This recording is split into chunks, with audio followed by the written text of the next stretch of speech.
मान लीजिए बहुत से दुनिया में लोग होते हैं, बड़े अमीर हैं, गरीब भी है। कभी कोई गरीब फैमिली आई हो जिसकी आपने भी उसके पास उतना बजट ना हो आपका टेंट अफोर्ड करने का, कम हो, तो आपने कभी उस जगह उनकी कभी ऐसी कोई मदद वगैरह की है या मौका मिला है?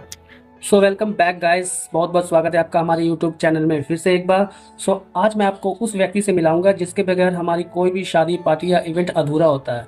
जी हाँ, मैं बात कर रहा हूँ एक टेंट हाउस वाले की, जिसके बगैर हमारा कोई भी इवेंट अधूरा होता है, क्योंकि हमें कोई भी प्रोग्राम करना है तो इसकी ज़रूरत पड़ती ही पड़ती है। तो चलिए आपको मिलाता हूँ एक ऐसी हार्ड वर्किंग टेंट हाउस वाले से और जानते हैं उनकी कहानी, उन्हीं की ज़ुबानी। सबसे पहले बहुत बहुत धन्यवाद भैया आपका अपना कीमती समय देने के लिए। जी बिल्कुल, धन्यवाद। आपके टेंट से रिलेटेड आपसे कुछ बातों को जानना चाहेंगे और जो हमारे दर्शक है देखने वाले उन तक ये बातों को पहुंचाना चाहेंगे। जी आप मेरे को सबसे पहले बताइए, ये टेंट का काम आपने कब से कर रहे हो आप? तकरीबन 7-8 साल से। 7-8 साल से। इससे पहले कुछ करते थे? हाँ, इससे पहले भी छोटा मोटा बिजनेस था, कैटरिंग सर्विस, कैटरिंग का काम लेते थे। तो वो भी मतलब इसी लाइन का काम था? हाँ, इसी लाइन का काम था। तो फिर अब कैटरिंग वाले लाइन से इस टेंट के लाइन में क्यों आना हुआ और कैसे आना हुआ, कुछ बताइए। जब हम कैटरिंग का काम करते थे तो हम सामान भाड़ा पे लेते थे, काफ़ी भाड़ा देना पड़ता था। ठीक है। फिर ये सोचे कि जब काम रेगुलर करना है तो क्यों ना थोड़ा थोड़ा सामान डाला जाए। तो फिर थोड़ा थोड़ा सामान करके इतना सामान किए, लास्ट में हम कैटरिंग का काम भी कर रहे हैं अब, और अपना टेंट का भी बिजनेस कर रहे हैं। 7-8 साल आपको हो चुके हैं टेंट का काम करते हुए। आपको अपना पहला फंक्शन याद है, जब आपने पहला बार जब टेंट का काम स्टार्ट किया था, पहली बार किसी का फंक्शन लिया हो, उसका कुछ यादगार किस्सा? हाँ, जब टेंट लिए थे तो सबसे पहला काम जो किए थे, साईं भजन का काम किए थे। अच्छा। सबसे पहला काम मेरा साईं भजन का था। उसमें मतलब क्या सीख मिली या क्या प्रॉब्लम आई पहली बार आपने जब काम स्टार्ट किया? प्रॉब्लम कोई खास नहीं थी, क्योंकि मैं पहले से करता था, जी। इसके चलते थोड़ा सा नॉलेज था, हम्म। तो प्रॉब्लम कोई खास नहीं। ठीक है, समझ गया। अच्छा, एक इवेंट करने में, एक प्रोग्राम करने में आपको, मान लीजिए शादी का प्रोग्राम हो गया या कोई बर्थडे का, बड़ा बर्थडे का पार्टी का वगैरह प्रोग्राम करने में आप लोग को लगभग कितने लोगों की ज़रूरत पड़ती है, कितनी बड़ी टीम की ज़रूरत पड़ती है? अगर तो खाना प्लेट सिस्टम लेते हैं तब तो काफ़ी बड़ी टीम की ज़रूरत पड़ती है, कम से कम 20 से 25 आदमी की ज़रूरत पड़ती है, जो कि वेटर होता है, कारीगर होता है, हमारा टेंट बनाने वाला कारीगर होता है। ठीक है। मैं खुद होता हूँ वहाँ पर, बाकायदा अपनी आंखों के सामने हर काम करवाता हूँ, परफेक्शन दिखाता हूँ। बस यही है, 20 से 25 आदमी, 20 आदमी के लगभग की ज़रूरत पड़ती है। सही है, मतलब 20-25 आदमी के लेके आपको काम करना पड़ता है एक जो भी बड़ा प्रोग्राम है। आज का दौर है, आप जान रहे हैं, हर जगह कंपटीशन है। ऑफ कोर्स टेंट के काम में भी बहुत कंपटीशन है, बहुत बहुत बहुत बड़ा कंपटीशन है। तो उस कंपटीशन में आप कैसे मैनेज करते हो? आपसे भी पहले से बड़े बड़े टेंट वाले होंगे, है ना? हाँ, सब सपोर्टेड है, एक दूसरे से सब सपोर्ट करते हैं। जैसे अब मुझे कोई चीज़ की ज़रूरत है, मैंने उनको फ़ोन कर दिया, भैया मेरे को फलानी चीज़ की ज़रूरत है, ठीक है बाबू ले जाओ। तो इस तरह से कभी उनको कोई चीज़ की ज़रूरत है, हमारे पास एक्स्ट्रा है तो मैं दे देता हूँ, कभी उनके पास एक्स्ट्रा है तो वो मुझे दे देते हैं, मेरे ज़रूरत पे वो काम खड़े हो जाते हैं। ऐसा कभी हुआ है कि कोई कस्टमर आपके पास आया हो, आपने उसे अपना रेट वगैरह सब बताया हो, तो वो कस्टमर ने बोला होगा, अरे पाजी वहाँ यार कम रेट ले रहा था, आप ज़्यादा ले रहे हो, ऐसा कोई कस्टमर कुछ यादगार? हाँ, आता है, बहुत आते हैं, बहुत आते हैं। तो फिर कैसे मैनेज करते हो? तो फिर मैनेज किया जाता है, फिर उनको फिर अपना रेट से फिर कम किया जाता है कि ठीक है भैया आप इतना नहीं इतना दे दो। अच्छा, ऐसा कभी हुआ है कि आपका कोई कस्टमर किसी दूसरे टेंट वाले के पास चला गया?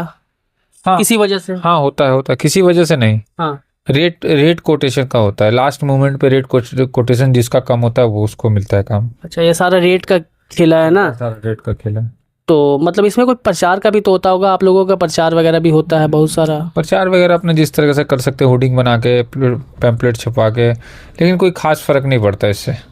ठीक है। अपना बिहेव जो है वही काम आता है और कुछ नहीं है। आपका टेंट का काम सबसे ज़्यादा कब सबसे ज़्यादा रनिंग में चलता है, सीजन वाइज या फिर ऑफ सीजन भी चलता है? सीजन वाइज बहुत अच्छा चलता है, ऑफ सीजन में मिली जुली सरकार है, थोड़ा बहुत इधर उधर। तो मतलब ऑफ सीजन में फिर आप लोग कैसे मैनेज करते हो सब चीज़ों को, अपने सामान को, अपने काम को, अपने स्टाफ को? तो ऑफ सीजन में फिर क्या होता है, 2 महीने तो ऑफ सीजन होता है, 2 से ढाई 3 महीने। तो 3 महीने सामान रिपेयरिंग करने, पेंटिंग डेंटिंग करने, जो फट गया उसको सिलाई करना। उसमें कोई भी मतलब काम वगैरह नहीं रहता कि एक आधा कुछ भी? नहीं, कोई काम नहीं रहता है, एक आधा कभी कोई एक्सपायर कर गया तो उसका काम आ गया तो आ गया, किसी की बर्थडे पार्टी आ गई, किसी का छोटा मोटा लगा ही रहता है, किसी की सालगिरह आ गई, किसी का कुछ आ गया, किसी का कुछ आ गया, तो ऐसा नहीं है कि बिल्कुल ही बैठे रहते हैं। अभी महीने में 8 काम 10 काम करते हैं, उस समय महीने में 1 काम होता है, उससे ज़्यादा नहीं। उसी में मैनेज करना पड़ता है 1-2 महीना। हाँ, उसी में मैनेज करना पड़ता है। ठीक है। तो शादी वगैरह का जब प्रोग्राम होता है ना, तो आपके पास तो दोनों तरफ की पार्टी आती होगी। कभी कोई लड़के वाले की तरफ से प्रोग्राम आता होगा, कभी कोई लड़की वाले की तरफ से प्रोग्राम आता होगा।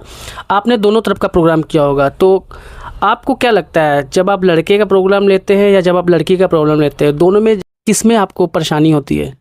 सबसे ज़्यादा परेशानी लड़कों वाले में होती है। क्या परेशानी होती है? उनको अपने आप में लगता है कि मैं बेस्ट करूं, मुझे मेरी पार्टी ग्रैंड होनी चाहिए। ठीक है। पैसा देना खोजते नहीं है, ग्रैंड पार्टी खोजते हैं। अच्छा। तो उसी में थोड़ी सी दिक्कत पड़ती है। बाकी लड़की वालों की तरफ से लगभग मिला जुला के ठीक ही रहता है, क्योंकि वो चाहते हैं कि बस अपनी जो बच्ची हैं जिसकी मैं शादी कर रहा हूँ वो सही तरीके से अपने घर पहुँच जाए। बाकी लड़की के शादी में कोई खास नहीं होता, वो ठीक है, वो पैसा भी सही देते हैं और काम 19-20 में भी काम हो जाता है वहाँ पर। लड़के वालों की तरफ से एक चीज़ ये भी मेरे हिसाब से होती होगी कि लड़के की शादी है तो आदमी खा पी के एंजॉय और थोड़ा सा, है ना? ना, होती है, वो उनका अपना मैटर है, उसमें हम लोग को कुछ नहीं बोलना है। हाँ, तो मतलब ज़्यादा प्रॉब्लम आपको फेस करनी पड़ती है तो लड़के वाले की तरफ से करती है, लड़की वाले की तरफ से कुछ नहीं? लड़की वाली की तरफ से कुछ भी नहीं होती। ठीक है। परेशानी भी कौन देगा? जिसके पापा अपनी बच्ची की शादी करे वो अलग परेशान रहते हैं, सही बात है। तो वो परेशान नहीं करते हैं। वो तो मतलब ऐसे एक मतलब उनको तो ऐसे ही लगा रहता है कि अपने जिगर का टुकड़ा दे रहे हैं। हाँ, ये बात है। वो सुखी रहेगी नहीं रहेगी, क्या है क्या नहीं है, क्योंकि पास्ट कोई नहीं जानता, फ्यूचर कोई नहीं जानता, पास्ट सब देखे। आप जब एक काम उठाते हो आपको कितनी बड़ी जिम्मेदारी से मतलब जिम्मेदारी फील होती है कि इस काम को कैसे करना है? टाइम टेकिंग होता है, बस समय उनसे हम लोग पूछ लेते हैं कि आपको कितने बजे तक रेडी चाहिए, मैं उससे 4-5 घंटे पहले का अपना लेके चलता हूँ। अच्छा, ऐसा कभी हुआ है आपको कोई फंक्शन का प्रोग्राम मिला है और आपको मतलब लीजिए 5 बजे तक रेडी करके देना है, मगर 5 बजे तक रेडी नहीं हो पाया, तो अब कस्टमर का क्या रिएक्शन हुआ? ऐसा कभी कुछ हुआ? नहीं, ऐसा कभी कुछ नहीं हुआ। लगभग मिली जुला करके 5 नहीं होता, 5:30-6 बजे तक लास्ट कंप्लीट हो जाता है, क्योंकि पार्टी कभी भी 7 बजे के बाद चालू होती है। 1 घंटा डेकोरेशन टाइम से बिफोर अपना ख़त्म कर लेते हैं काम। देखिए, आपका टेंट का काम है तो ऐसा भी कई बार होता है ना, कभी कभी मौसम अचानक से बिगड़ जाता है, तो कभी ऐसा हो आप टेंट वगैरह लगा रहे हो, अचानक से बारिश वगैरह आंधी वगैरह चलने लगी? तो उसके लिए हम लोग टाइम टेकिंग लेके चलते हैं। कभी भी जैसे आज मान लीजिए, जैसे आज की तारीख हो गई आपकी 26 तारीख, तो अभी मेरी 1 तारीख का एक काम है, तो मैं 1 तारीख नहीं लेके चल रहा, मैं 31 तारीख लेके चल रहा हूँ। मुझे 31 तारीख को शाम को 5 बजे से पहले सब पूरा क्लियर कर देना है, लेकिन 5 बजे नहीं होगा तो रात को 8 बजे तक तो हो ही जाएगा। तो कभी भी हम लोग 1 दिन 2 दिन एक्स्ट्रा लेके चलते हैं। जैसे बरसात अभी बीच में बहुत हो रही थी, कोई भी काम लेते थे तो उसमें यही कोशिश करते थे कि जितनी जल्दी मतलब बरसात के समय है तो हम 4 दिन पहले ही काम चालू करते थे कि बांस बांध लेना, तिरपाल डाल देना, जितना काम को नज़दीक ले जाके छोड़ देना है, क्योंकि समय बहुत ज़्यादा है और काम बचा कम है। तो वो समय से पहले का काम को एकदम नज़दीक ले जाके छोड़ देना, बस कपड़े मारने रह जाते, बाकी सब ठीक है। अच्छा, आपने इतने सालों में कभी किसी, मान लीजिए बहुत से दुनिया में लोग होते हैं, बड़े अमीर हैं, गरीब भी है, कभी कोई गरीब फैमिली आई हो जिसकी आपने भी, उसके पास उतना बजट ना हो आपका टेंट अफोर्ड करने का, कम हो, तो आपने कभी उस जगह उनकी कभी ऐसी कोई मदद वगैरह की है या मौका मिला है? हाँ, बहुत बार फ्री में भी लगाए हैं, ऐसा कुछ नहीं है। सही है। बहुत बार ऐसा हुआ है कि गुरुद्वारे की तरफ से फ़ोन आ जाता है कि पप्पा जी थोड़ा देख लीजिएगा, ये गरीब है। आपके माने पार्टी डायरेक्ट आपके पास आया हो तब भी जस्ट लाइक ट्रांसपोर्टिंग लेकर के हम लोग काम कर देते हैं, लेबर कॉस्ट भी नहीं लेते। ट्रांसपोर्टिंग जो हमारा जाने में खर्चा हुआ, तेल आने में खर्चा हुआ, बस वही लेके काम कर देते। चलो भाई कोई बात नहीं, अगर छोटा मोटा काम है तब। बड़ा काम है तो लेबर कॉस्ट तो कम से कम लेते ही हैं। कम से मान लीजिए कि अगर हम 50,000 का काम करें तो 7-8 हज़ार रुपये लेंगे। 50,000 का काम भले कर देंगे, 7-8 हज़ार रुपये लेंगे और खाली लेबर कॉस्ट और ट्रांसपोर्टिंग लेकर के काम कर देंगे। चलिए, ये तो भैया बहुत माने अच्छी बात है कि आपका इतना बड़ा दिल है कि आप लोगों की ऐसी मदद भी कर पा रहे हैं, नहीं तो बहुत से लोग नहीं करते। ये तो बहुत अच्छी बात है। कभी किसी पार्टी ने आपका पैसा वगैरह फंसाया है? हाँ, बहुत सा है। मैक्सिमम पूजा पंडाल में ही ज़्यादा फंसता है। पूजा पंडाल वगैरह प्रोग्राम में ज़्यादा पैसा क्यों फंसता है? कारण कारण वो लोग पर्सनल पैसे से नहीं करते ना, वो लोग चंदा से करते हैं। लास्ट में क्या है ना कि वो सीधा बोल देते चंदा ही नहीं हुआ तो कहाँ से देंगे पेमेंट। तो लगभग मिला जुला के 50,000 30,000 का काम, 50,000 का काम लेने से 15,000 20,000 खत्म, फंस जाता है। चलिए बात समझ गया। अच्छा अभी हम लोग दूसरा सवाल पूछते हैं। जैसे किसी प्रोग्राम में आप प्रोग्राम कर रहे हो, अपना टेंट वगैरह लगाए हो, तो कई बार होता है कि कभी कभी कुछ प्रोग्राम में ना लड़ाई झगड़े हो जाते हैं।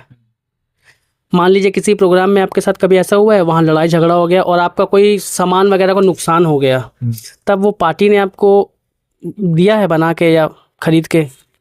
फिर वहां पर ये होता है कि पार्टी का बिहेव मेरे साथ कैसा था शुरू से लेके अभी तक का, अच्छा। पार्टी खत्म होने तक का। अगर तो उसका बिहेव थोड़ा सा लगा कि हाँ भाई, वो एक होता ना कि जैसे कि मतलब गिरा के बात करना, थोड़ा- अरे यार टेंट का मालिक है तो बहुत बड़ा तोप नहीं है। अगर वो भाईचारे से बात करता तो फिर हम खुद ही छोड़ दे, 2 4 5 चेयर 10 चेयर टूट भी जाता तो कोई बात नहीं भी। अगर कुछ बिहेवियर के ऊपर है, आदमी का बिहेवियर ठीक है तो आप भी 5-10 चेयर को इग्नोर कर देते हो। 5 7 हज़ार भी माफ कर देते, चलो भैया ठीक है। जब आपने 50,000 का काम दिया तो 32 33 35 36 40 50,000 का काम दिया, 40,000 भी दे दिया है भैया, 2 4 5 हज़ार और दे दिया भैया, नहीं सकेंगे, कोई बात नहीं बाबू, चलता है, इतना भी आ गया बहुत है, ठीक है चलो कोई बात नहीं। 2 4 तो चेयर टूट भी गया कोई बात नहीं, सामान खराब भी हो गया तो क्या है कि हमारे पास ज़्यादातर चेयर ही होता है जो टूटने का होता है, बाकी सब तो रिपेयर वाला होता है। तो वो क्या है कि 2 400 रुपये लेकर के रिपेयर हो जाता है, इस करके वो उतना नहीं करते अच्छा हैं। आपको आपके काम में दिन का काम पसंद है या रात का काम?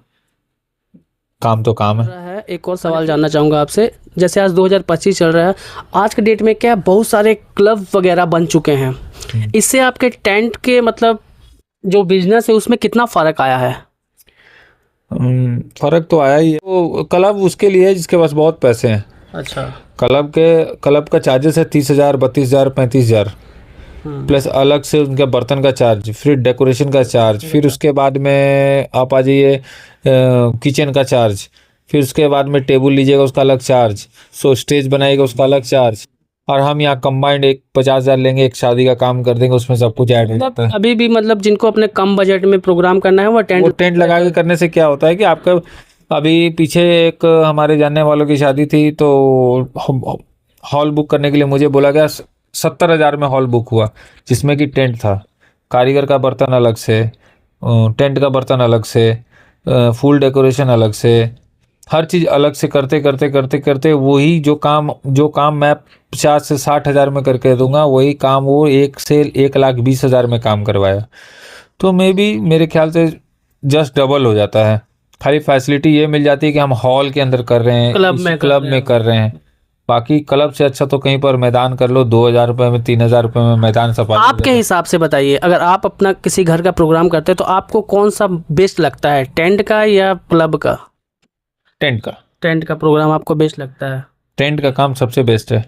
अगर कोई नए लोग इस बिजनेस में उतरना चाहे तो आप उनको क्या राय देंगे? इस बिजनेस में अपॉर्चुनिटी है? अपॉर्चुनिटी है, अगर कोई उतरना चाहेगा तो वो क्या क्या चीज़ों की ज़रूरत होगी उन्हें? सबसे पहला एक्सपीरियंस की ज़रूरत होगी, धैर्य की ज़रूरत होगी, किसी से बात करने की तरीका क्या है, किसी से बिहेव की ज़रूरत होगी। बिजनेस तो सब करते हैं, सामान आप भी खरीद सकते हो, मैं भी खरीद सकता हूँ, कोई भी सामान पैसे लगा के सामान कोई भी खरीद सकता है, लेकिन बिहेव किसी का कोई खरीद नहीं सकता। तो सबसे पहला है कि बिहेव करना, बिहेव अपना मार्केट में कैसा है। और अगर उसको इसका बिजनेस करना ही है तो मेरे जानने वालों में अगर कोई करना चाहता होगा तो मैं ये बोलूँगा कि थोड़ा रुक के कर लेना, आप आ जाओ मेरे पास, मेरे साथ रहो, काम कैसे करते इस चीज़ को जानो, काम किस तरीक़ा से किया जाता है इस चीज़ को जानो, किसके साथ कैसा बिहेव किया जाता है ये जानो, उसके बाद ही ये सब सीख के आदमी इस लाइन में आ सकता है। हाँ, कोई इंसान आपके यहाँ टेंट बुकिंग आके करना चाहेंगे तो आप अपना एड्रेस वगैरह बताइए, कहाँ है ये, कहाँ आना होगा, आपसे कहाँ मिलना होगा, आपका टेंट है उसका नाम वगैरह? मेन रोड पे ही है नेशनल टेंट हाउस, किसी से भी आके पूछेंगे, नियर के टाइप बिल्डिंग, संडे मार्केट। और अगर मेरा फ़ोन नंबर चाहिए तो मैं आपका फ़ोन नंबर मैं आपका स्क्रीन में नीचे ऐड कर दूंगा। अगर किसी को भी टेंट हाउस भैया अगर बुकिंग करवाना हो कम बजट में, और ये सबसे बेस्ट टेंट हाउस है, इसकी मैं गारंटी लेता हूँ, हमने भी करवाया था भाई, बहुत बेस्ट सर्विस है। आपको मैं नंबर स्क्रीन में दे दूंगा, वहाँ से आप नंबर लेके कॉल कर सकते हो, भैया से कभी भी कांटेक्ट करो, कोई भी प्रोग्राम करवाना हो करवा सकते हो। अब भले को रेट चाहिए तो दूसरा जगह से भी ले लो, उसके बाद यहाँ से पता कर लो, आपको बेस्ट रेट मिलेगा।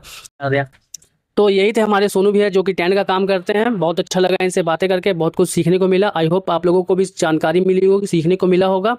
सो फिर मिलेंगे अगली बार किसी नए व्यक्ति के साथ, नई जानकारी के साथ। तब तक के लिए गुड बाय, टेक।